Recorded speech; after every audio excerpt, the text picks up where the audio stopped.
Hello guys, welcome to my channel. जैसा कि कल हमने पढ़ा था राजस्थान की स्थिति विस्तार में। एशिया में राजस्थान की स्थिति, भारत में राजस्थान की स्थिति, विश्व में राजस्थान की स्थिति। तो आज हम जो आगे के फैक्ट पढ़ेंगे और लंबाई चौड़ाई हमने पढ़ ली थी। राजस्थान के उत्तर से दक्षिण की लंबाई 826 किलोमीटर, पूर्व से पश्चिम की लंबाई 869 किलोमीटर, अंतर है 43 किलोमीटर। ये कल हमने पढ़ लिया था। कल हम मतलब समझने की टॉपिक थी, जैसे कि नक्शे में मैप में समझ रहे थे कि किस प्रकार की राजस्थान की स्थिति, इसलिए वो थोड़ा समझा के कल वाला वीडियो था।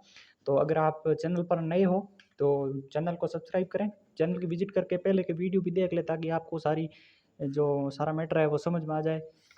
कौन कौन सा कंटेंट मिल रहा है। शॉर्ट्स वीडियो में भी कई ट्रिक्स हैं बताई जा रही हैं, वो भी देख लें आप। तो उम्मीद करता हूँ आपको ये वीडियो अच्छा लगेगा। तो चलो शुरू करते हैं, सीधी बात, नो बकवास, फैक्ट पर आते हैं। कल हमने ये भी विकिरण भी पढ़ लिए थे, 784 किलोमीटर उत्तर पूर्व से दक्षिण का। कल हमने मतलब एक पेज पे लिख के समेटा था। अब कमेंट आ रहे थे, कई साथियों को नोट्स भी चाहिए। तो अच्छे मतलब अच्छे तरीके से एक हस्तलिखित नोट्स वे में भी लिखे हुए हैं। तो आप चाहते हो तो अगर इनको भी साथ साथ में लिख सकते हो। आज हम शुरू करते हैं।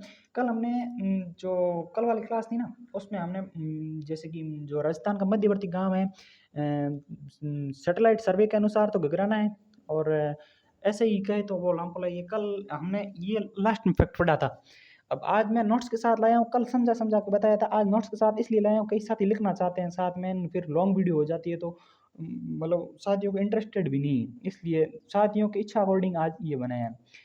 तो शुरू करते हैं। राजस्थान का अक्षांशीय व देशांतरीय विस्तार। अब ये राजस्थान के एग्जाम में नहीं पूछा जाता है, ये मतलब जो भूगोल विषय है ना उनमें पूछा जाता है। अब राजस्थान के भूगोल में ये नहीं पूछा जाता।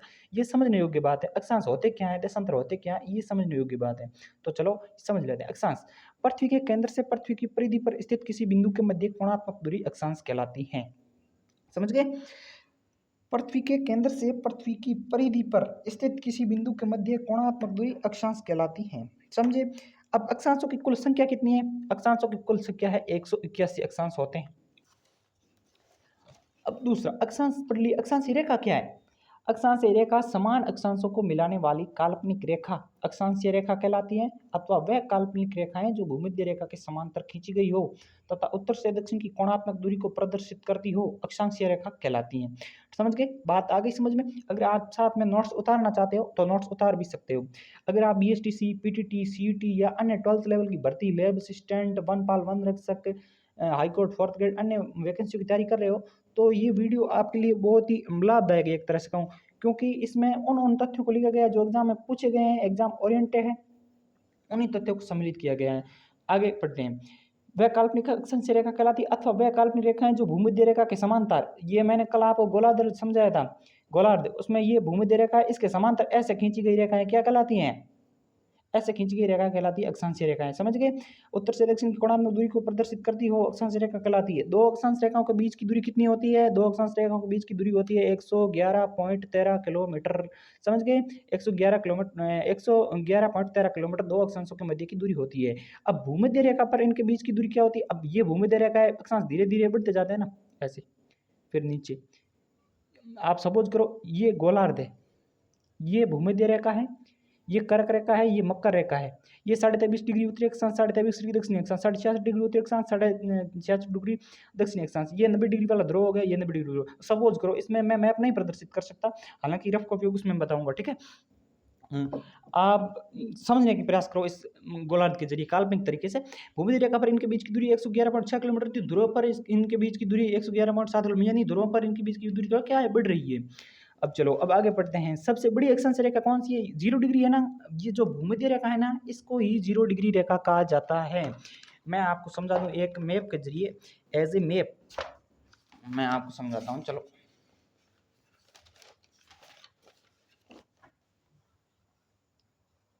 ये गोलार्ध है,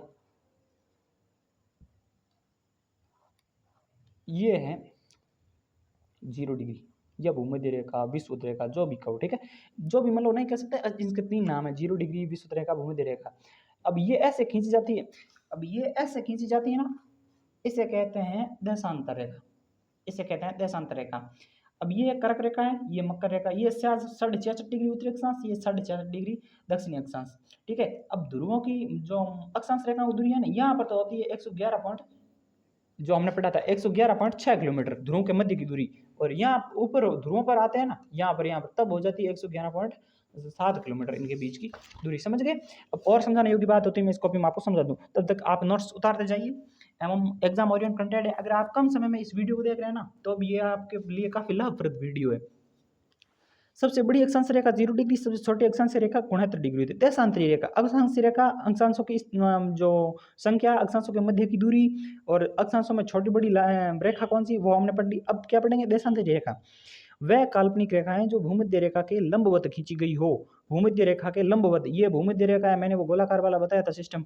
ये कौन सी, जो ये लंबवत, इसके जो समांतर कोणात्मक दूर समांतर खींची गई है ना, वो तो है अक्षांशी रेखा भूमध्य रेखा की, और लंबवत खींची गई है वो है देशांतरी रेखा। समझ गए? जो उत्तरी ध्रुव को दक्षिणी ध्रुव से, अब ये उत्तरी ध्रुव है, ये दक्षिणी ध्रुव है, उत्तरी ध्रुव को दक्षिणी ध्रुव से मिलाने वाली रेखाएं कौन सी कहलाती है? देशांतर रेखा कहलाती है। और जो पूर्व से पश्चिम खींची गई कोणात्मक दूरी को दर्शाती है, वो देशांतरी रेखा। ये जो पूर्व से पश्चिम की कोणात्मक, ये पूर्व और पश्चिम, इसकी कोणात्मक दूरी को दर्शाती है, वो देशांतरी। पूर्व से पश्चिम खींची गई रेखा नहीं, वो तो अक्षांश रेखा ही होगी। अब आप कहोगे कि अक्षांश रेखा पूर्व से पश्चिम की ओर ही क्यों खींची जाती है? क्योंकि मतलब जो ये सारा सिस्टम है तो काल्पनिक, जब सारा रेखाएं काल्पनिक मान सकते हैं, तो ये भी मान सकते हैं कि भाई हमारी पृथ्वी है जो घूर्णन करती है, वो पश्चिम से पूर्व की ओर घूर्णन करती है, पश्चिम से पूर्व की ओर घूर्णन करती है, तो उस पर घूर्णन करती पृथ्वी पर काला रेखाएं खींचना संभव है नहीं। तो सारा सिस्टम काल्पनिक, ये भी मान लेते हैं कि भाई पश्चिम रेखा जो अक्षांश रेखा है, वो पूर्व से पश्चिम की ओर खींची गई। क्यों खींची गई? पश्चिम से पूर्व तो पृथ्वी घूर्णन कर रही है, घूर्णन करती पृथ्वी पर काल्पनिक रेखा खींचना, वही रेखा खींचना असंभव है, इसलिए इस प्रकार खींची गई रेखा। समझ गए? अब इनके कुल संख्या, किनकी? देशांतर की कुल संख्या 360 होती है, और देशांतर अर्धवर्त होते हैं, पूरे वर्त नहीं। अक्षांश वृत्त होते हैं, देशांतर ये मिल जाते हैं ध्रुव पर जाकर। देशांतरी रेखाओं का उपयोग समय की गणना में किया जाता है। ठीक है, देशांतरी रेखाओं का उपयोग किस में किया जाता है? ये फैक्चुअल क्वेश्चन पूछा जा सकता है। जबकि अक्षांश रेखाओं का उपयोग दो स्थानों के बीच की दूरी ज्ञात करने में किया जाता है।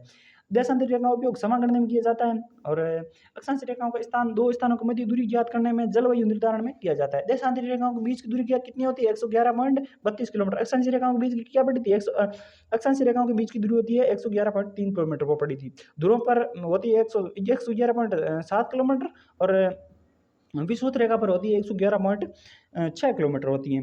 भूमध्य रेखा पर इनके बीच की दूरी सर्वाधिक ध्रुवों पर 0 किलोमीटर होती है। अब देशांतर रेखा क्या है? ध्रुवों पर जाके सारी मिल जाती है ना, तो इनके बीच की दूरी अपने आप कम हो जाती है। भाई ये अर्धवर्त होती है, मैंने आपको बता दिया पहले ही। देशांतर रेखा अर्धवर्त होती है, तो ऊपर जाके मिल जाती है। मैं आपको कॉपी में समझा देता हूँ, एक मिनट रुको।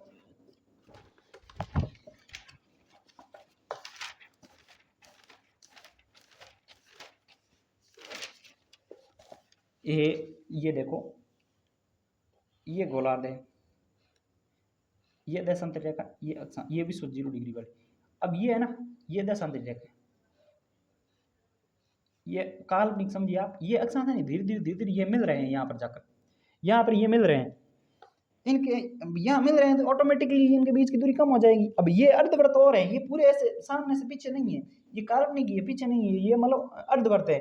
अक्षांश रेखाएं वृत्त होती हैं, ये अर्धवृत्त। इनमें मतलब तुलना करनी भी जरूरी है, क्योंकि कई बार फैक्चुअल क्वेश्चन पूछ जाते हैं, उनमें उलझ जाता है विद्यार्थी। देशांतरी रेखाओं के बीच की दूरी पड़ ली, भूमध्य रेखा पर इनके बीच की दूरी ध्रुव पर 0 होती है। दो देशांतरी रेखाओं के बीच का क्षेत्र है ना, वो गौर कहलाता है। दो अक्षांश रेखाओं के बीच का क्षेत्र क्या कहलाता है? दो अक्षांश रेखाओं के बीच का क्षेत्र है वो तो जो दो अक्षांश रेखाओं के बीच का क्षेत्र है वो तो जोन कहलाता है। दो दशांश रेखाओं के बीच का क्षेत्र है वो गौर कहलाता है। दो अक्षांश रेखा व देशांतर रेखाओं के बीच का क्षेत्र ग्रिड कहलाता है। देशांतरी रेखाओं के बीच का क्षेत्र तो कहलाता है, हमने पढ़ लिया, क्या कहलाता है? गौर। अक्षांश रेखाओं के बीच का क्षेत्र क्या कहलाता है? जोन, यानी कटिबंध। और अक्षांशीय व देशांतर रेखाओं के बीच का क्षेत्र कहलाता है ग्रिड। और दो देशांतरीय रेखाओं के बीच का गौर कहलाता है। दो अक्षांशीय व दो देशांतर रेखाओं के बीच का क्षेत्र ग्रिड कहलाता है। दो अक्षांशीय रेखाओं के बीच का क्षेत्र जोन कहलाता है। ये मैंने आपको बता दी। अब राजस्थान की स्थिति जानेंगे। ये देखो, शानदार मैप के साथ समझाया गया।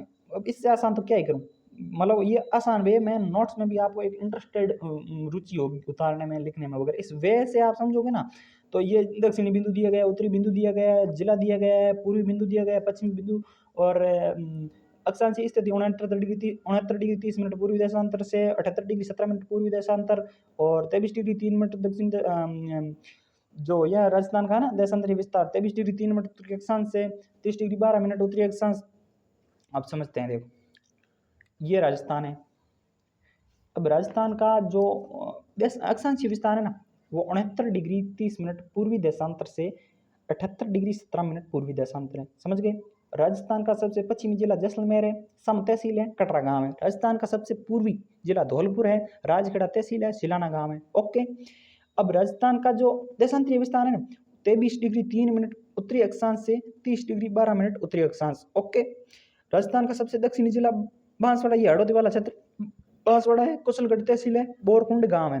राजस्थान का सबसे उत्तरी जिला गंगानगर है, गंगानगर ही तहसील है और कोणा गांव है। ये दर्शाया गया है। जो ये समझ गया, ये मतलब इतना गहराई में समझने वाली बात है नहीं, ऊपर ऊपर सतही समझ में आ जाता है, ये इतना है नहीं। राजस्थान का अक्षांशीय अंतर जो है ना 30 डिग्री 12 मिनट में और 23 डिग्री 3 में, वो 60 डिग्री 9 मिनट। ये माइनस करके आप, मैं एक शॉर्ट वीडियो में समझा भी दूंगा इनकी कैलकुलेशन अक्षांशों की कैसे की जाती है, वो मैं एक शॉर्ट वीडियो बना के आपको समझाऊंगा। बाकी लॉन्ग वीडियो हो जाएगी। यहाँ पर आप नोट्स उतार रहे हो या फिर समझ रहे हो या फिर किसी नियर कोई कंपटीशन अब एग्जाम है, तो आप उसमें ये 2 गुना की स्पीड जैसे कि आसानी से जैसे देख सकते हो ना, तो ये आपका जैसे कि आप खाना खाते भी देख रहे हो, कोई अन्य काम करते भी देख, तो ये मतलब एक माइंड वे में आ जाता है एक तरह से। इसलिए आपको नोट्स के साथ बता रहा हूँ। कल वाला वीडियो था उसमें समझा के बता रहा था, वो थोड़ा लॉन्ग टाइम हो गया और वो थोड़ा फैक्चुअल मतलब नहीं था, वो एक समझने योग्य अंडरस्टूड लेवल का था, अंडरस्टैंडिंग लेवल था, तो उसमें वो समझाया गया था। अक्षांशीय राजस्थान का अक्षांशीय अंतर है वो 23 degree 30 minute minus 23 degree 3 minute 60 degree 9 minute है। और देशांतरीय अंतर है वो 78 degree 17 minute minus 69 degree 3 minute यानी 8 डिग्री 47 मिनट, यानी लगभग 9 डिग्री। 60 में तो पूरा डिग्री हो जाती है। अब आप सोच रहे हो 100 में नहीं होती, 60 में डिग्री हो जाती है। 47 है, बाकी रहे कितने 13 ही रहे, लगभग माने तो 9 डिग्री के आसपास ही है। राजस्थान में सबसे पहले सूर्योदय, मोस्ट इंपोर्टेंट, 4th ग्रेड में 2-3 शिफ्टों में आया था ये क्वेश्चन। राजस्थान में सबसे पहले सूर्योदय व सूर्यास्त वाला जिला धौलपुर, सबसे पहले राजस्थान में सूर्योदय धौलपुर में होता है, सबसे बाद में जैसलमेर में होता है। कई बार कंफ्यूजन हो जाता है इनमें, जैसलमेर धौलपुर में कंफ्यूजन हो जाता है, वो तो अंडरस्टैंडिंग लेवल इन जिला इस प्रकार मैं समझे तो कंफ्यूजन की बात ही नहीं रहेगी, समझ में आ जाएगा आसानी से मैटर। राजस्थान में सबसे पहले एक बार और देख लें, राजस्थान में सबसे पहले सूर्योदय व सूर्यास्त वाला जिला, भाई पहले धौलपुर में होगा सूर्योदय, तो सूर्यास्त पहले धौलपुर में ही होगा। सबसे बाद में सूर्योदय वाला जिला जैसलमेर है, तो सबसे बाद में भी जैसलमेर में होगा सूर्यास्त। समझ गए। अब आते हैं आगे। रेड क्लिफ रेखा, वेरी मोस्ट इंपॉर्टेंट, पटवारी जैसे एग्जाम में पूछी गए थे प्रश्न इसके। अंतर्राष्ट्रीय सीमा रेखा, ये भारत व पाकिस्तान को अलग करती हैं, रेड क्लिफ रेखा। ओके। बांग्लादेश में भी ये खींच गई, ये भारत वाले भूगोल में कभी लेब स्टैंड की क्लास से आएंगे ना, उसमें आपको समझाएंगे असल। लेब स्टैंड के नोट्स भी हैं भाई के पास, कमेंट करने ना अगर किसी को पढ़ना हो तो, ठीक है। अंतर्राष्ट्रीय सीमा रेखा ये भारत व पाकिस्तान को अलग करती है, रेड क्लिफ रेखा, ये बांग्लादेश को भी अलग करती है। इस सीमा रेखा का निर्धारण 17 अगस्त 1947 को सीमा आयोग के अध्यक्ष सर सिरिल रैडक्लिफ के द्वारा किया गया। किसके, अब निर्धारण कब किया गया, 17 अगस्त 1947 को, किसके द्वारा, सीमा आयोग के द्वारा। सीमा आयोग के अध्यक्ष कौन थे, सर सिरिल रैडक्लिफ के द्वारा रेडक्लिफ रेखा का निर्धारण। अब जो अध्यक्ष था ना उनका नाम सिरिल रैडक्लिफ था, इसलिए शायद इस रेखा का नाम है वो भी रेडक्लिफ रखा गया। ये भारत से लद्दाख व जम्मू कश्मीर, ये राजस्थान में इसकी लंबाई है, वो तो कुल लंबाई इसकी 3323 किलोमीटर है। राजस्थान में जो इसकी लंबाई है वो आगे मैं बताऊंगा, ठीक है। आगे क्या 1070 किलोमीटर है वैसे। ये भारत के लद्दाख व जम्मू कश्मीर केंद्र शासित प्रदेशों तथा पंजाब, राजस्थान व गुजरात राज्यों के साथ सीमा लगाती है रेड क्लिफ रेखा। कौन सी, रेड क्लिफ रेखा, ये भारत के संदर्भ में। इसकी कुल लंबाई है 3323, ये वैसे निशान है, इसको मत समझना आप, 3323 किलोमीटर। ये सीमा राजस्थान में ये राजस्थान में हिंदुमल कोट से बाकासर बाड़मेर तक लगी हुई है। राजस्थान है ये गंगानगर वाला है ना जो इलाका, यहाँ से हिंदुमल कोट से शुरू होती है, बाकासर बाड़मेर तक ये रुकती है। इसकी जो ये देखो राजस्थान में इसकी लंबाई है 1070 किलोमीटर। ये गंगानगर है उसके साथ 210 किलोमीटर लंबाई है। बीकानेर के साथ सबसे कम 168, जैसलमेर के साथ सबसे हाईएस्ट 464 किलोमीटर, बाड़मेर के साथ 228 किलोमीटर। ये जिलों में कन्फ्यूजन, वो फलोदी वाला जो आपत्ति वाला प्रश्न बन रहा था ना, वो अब जोधपुर तो यहाँ है ही नहीं, फलोदी आएगा कहाँ से। जैसलमेर है, बीकानेर, हम फलोदी था वो पहले जोधपुर में था, अब यहाँ जोधपुर यहाँ है, अब यहाँ से यहाँ आएगा कैसे, वो कईयों ने किया है। अब आगे राजस्थान में इस रेखा की कुल लंबाई 1070 किलोमीटर है और गंगानगर के साथ 210 किलोमीटर, बीकानेर के साथ 168 किलोमीटर, जैसलमेर के साथ 464 किलोमीटर, बाड़मेर के साथ 228 किलोमीटर। ओके।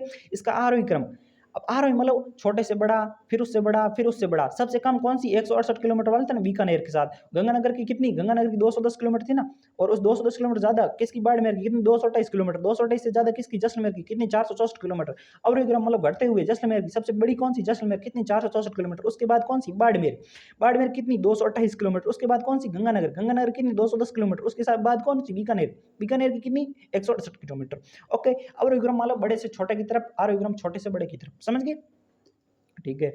अब रेड क्लिफ रेखा पर स्थित राजस्थान के गंगानगर जिले का जिला मुख्यालय इस सीमा के सबसे नजदीक, किस सीमा के, जो रेड क्लिफ वाली है ना पाकिस्तान के साथ सीमा लगती है, उसके इस रेड क्लिफ सीमा के सबसे नजदीक जिला मुख्यालय राजस्थान के किस जिले का है, तो गंगानगर का। बीकानेर जिले का जिला मुख्यालय इस सीमा रेखा से दूर, किस जिले का जिला मुख्यालय सबसे दूर है, मतलब रेड क्लिफ रेखा के पास होते हुए, तो बीकानेर का। रेड क्लिफ रेखा राजस्थान की कुल स्थलीय सीमा रेखा का लगभग 18.6 किलोमीटर। मोस्ट इंपोर्टेंट है, इंपोर्टेंट लिखा गया, लिख लेना आप नोट्स में। ये क्वेश्चन जो पिछले एग्जाम हुए इनमें एक आध से शायद पूछा गया था, नहीं पूछा गया था। अब आगे की जो एग्जाम होंगे जैसे सीईटी वगैरह, बीएसटीसी में तो ये फेमस क्वेश्चन है, आता ही है। आगे जो क्वेश्चन होते हैं ना उनमें, आगे पेपर होंगे ना उन क्वेश्चनों में ये टपकेगा, अवश्य देख लेना आप। रेड क्लिफ रेखा राजस्थान की कुल स्थलीय सीमा रेखा का लगभग 8.6% रखती है। ओके, आज के लिए इतना ही। आप बाकी नोट्स साथ में उतारना चाहते हो ना, तो नोट्स साथ में उतार रहे हो, भाई के नोट्स तैयार किए हुए हैं वैसे आसान फॉन्ट में। आपको राजस्थान का हर एक टॉपिक से वाकिफ कराएंगे एकदम बिल्कुल गहराई में, एग्जाम ओरिएंट कंटेंट के साथ, जो एग्जाम में मतलब उपयोगी है, जो एग्जाम की दृष्टि से महत्वपूर्ण है, उन्हीं तथ्यों को पढ़ाया जाएगा आसानी से, मतलब एक तरह से गहरे मतलब समझाया जाएगा आपको। जैसे कि आप अभी फिलहाल 12th पास करके आए हो, अब आप उन कोचिंगों में जाते हो जिनमें अंडरस्टैंडिंग लेवल से पढ़ाया जाता है। नहीं आप मान लो किसी ग्रामीण पृष्ठभूमि, ग्रामीण की बात नहीं है, फिर भी मतलब आपका इतना लेवल है नहीं, तो वो चीज़ें आपको समझ में नहीं आती है। इसलिए मैंने ये एक शुरू किया था। अब आप चैनल पर देख रहे हो ना, तो चैनल पर विजिट करके अन्य वीडियो को भी देखना, और जो उसका डिस्क्रिप्शन है उनको भी देखना। और मैं आपको मतलब इस चैनल के बारे में संपूर्ण जानकारी जो है ना वो उपलब्ध करवाई गई है। तो आप चैनल पर नए हो तो इस चैनल को सब्सक्राइब करना, ताकि मैं वीडियो डालूँ ना तो नोटिफिकेशन आप तक पहुँचे, और आप किसी भी इस कंटेंट से वंचित नहीं रहे। इस चैनल का एक ही उद्देश्य है कि आपको इस एग्जाम ओरिएंटेड ये कंटेंट ना, जो आरबीएससी एनसीईआरटी जो शहीद अकादमी की पुस्तकें हैं, जो हरिमोहन सक्सेना वगैरह की जो पुस्तकें हैं ना, उनसे बनाया गया है, मेरे सीनियर है उनसे लिया गया, ठीक है। तो ये जो कंटेंट है ना, जो आपत्ति योग्य कंटेंट नहीं है, बिल्कुल सटीक है, साधारण कंटेंट है, और आपको समझ में आने योग्य कंटेंट है। तो मिलते हैं नेक्स्ट वीडियो में, तब तक के लिए जय हिंद। और चैनल पर आप नए हो तो सब्सक्राइब करना, और इस वीडियो को लाइक अवश्य करना, ठीक है। अब आज हमने यहाँ तक पढ़ लिया है, कल अब यहाँ से स्टार्ट करेंगे, ठीक है। मिलते हैं नेक्स्ट वीडियो में। जय हिंद, जय भारत, थैंक यू, धन्यवाद।